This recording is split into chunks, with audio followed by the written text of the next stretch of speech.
Lo primero que te diré es que si no eres fan de la serie The Boys, este video no es para ti, aunque creo que es un momento perfecto para que te comparta de la mejor serie de superhéroes creada en la historia. Probablemente debas darle una oportunidad a esta joya de Amazon Prime, sé que no te arrepentirás, y cuando hayas visto un par de episodios y quieras más, debes de regresar a este video. Para todos los demás que ya la conocen, ¿cómo es que somos tan adictos a esta serie, no? Muchas personas de forma apresurada afirmarían que es por su grado de violencia, crudeza y escenas sexuales, y estas serían las razones por las que está apetecida. Y claro, esta es parte de la verdad, pero no es tan sencillo como cualquier otro tema que involucre la mente del ser humano. Y en este video entenderemos por qué esta serie instintivamente para nuestro cerebro va a ser mejor opción que cualquier otra contemporánea de esta misma temática. Bienvenidos a una nueva edición de la guía para... En esta ocasión con su amigo Nes, un psicólogo profesional a sus servicios aquí en YouTube. Suscríbete si te gusta este contenido. Aquí arriba les comparto análisis psicológicos exclusivos que he realizado de los personajes de The Boys. Sin más que agregar, comencemos. Represión en los superhéroes.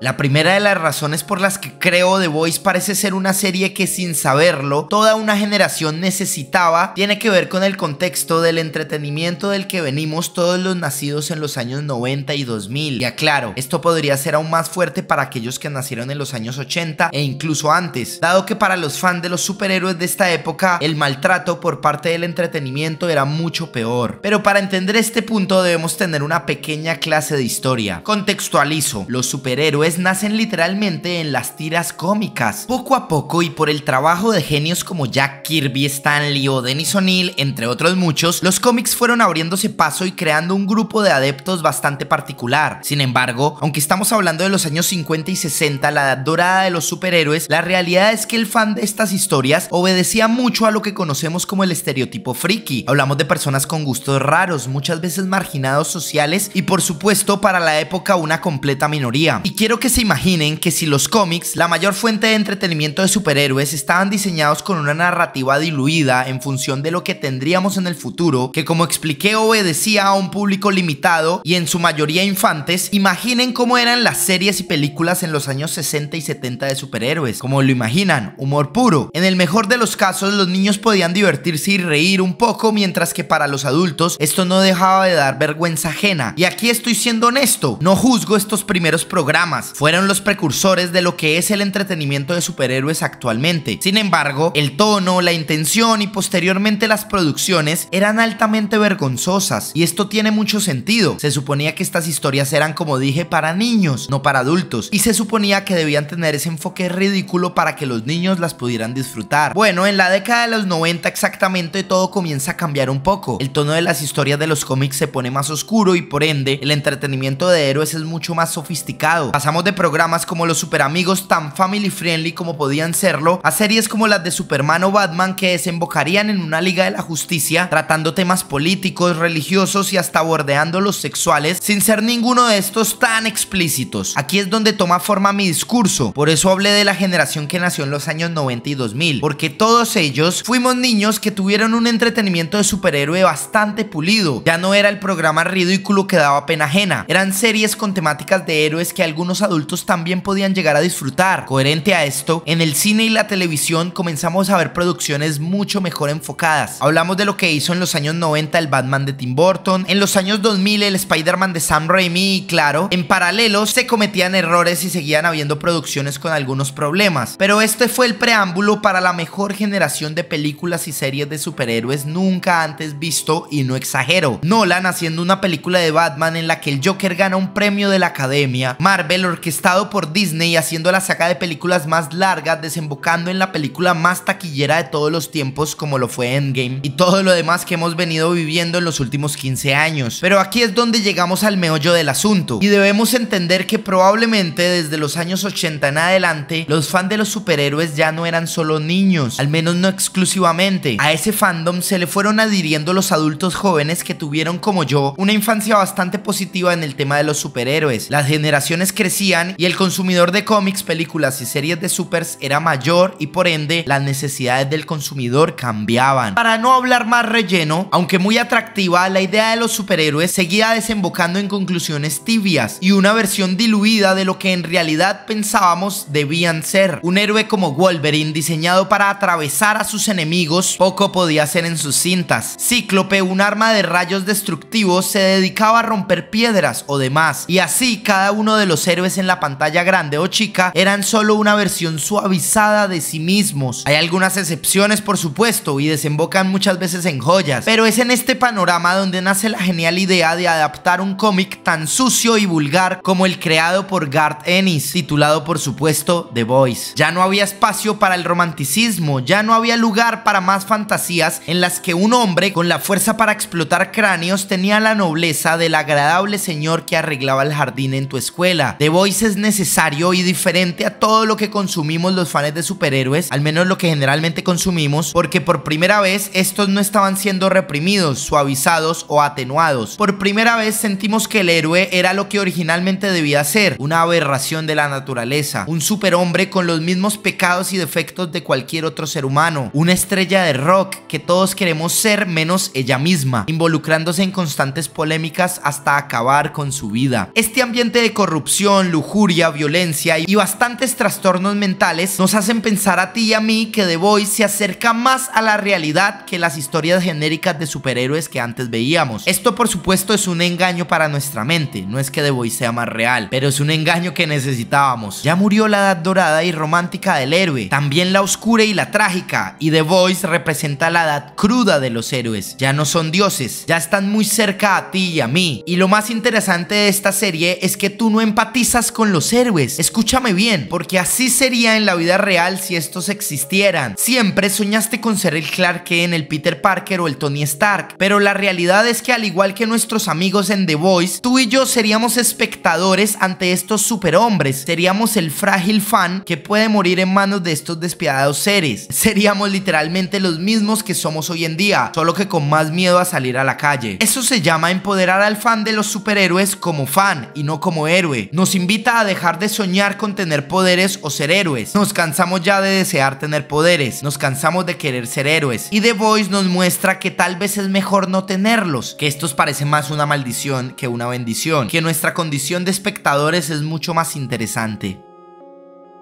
Atracción por la violencia.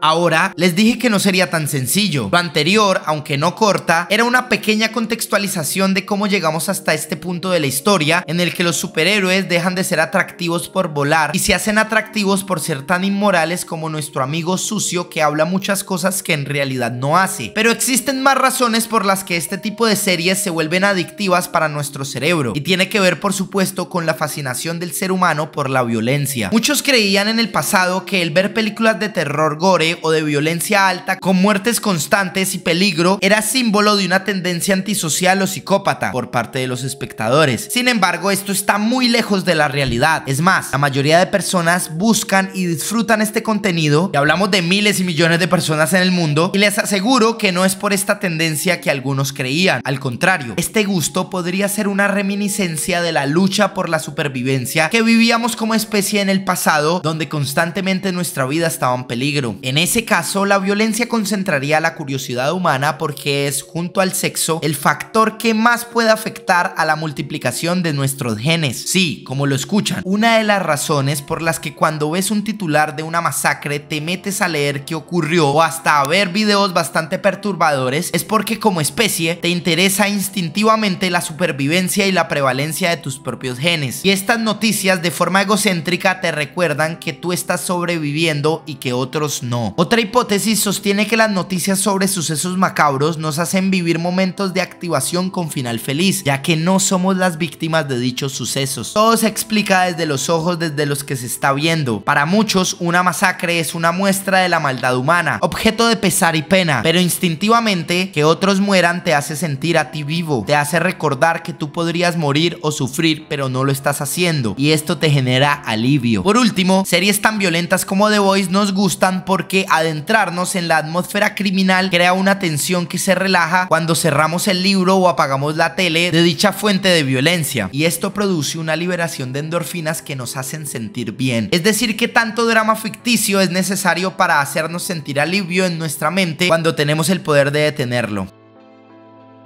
Atracción por el sexo.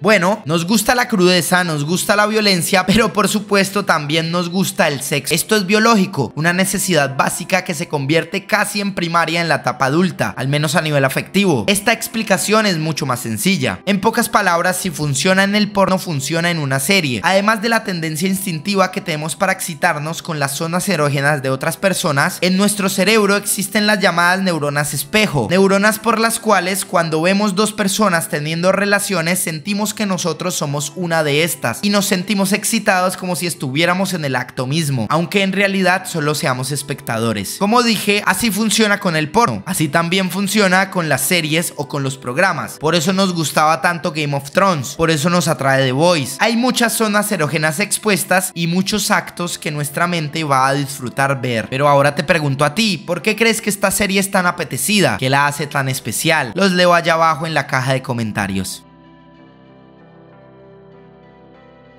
Bueno, hasta aquí el video de hoy, espero te haya gustado y si aprendiste algo nuevo con él, regálame tu like, sígueme en mi Instagram y ahora TikTok llamado Psicólogo Nes, suscríbete y activa la campanita. Su amigo Nes se despide, gracias y hasta la próxima.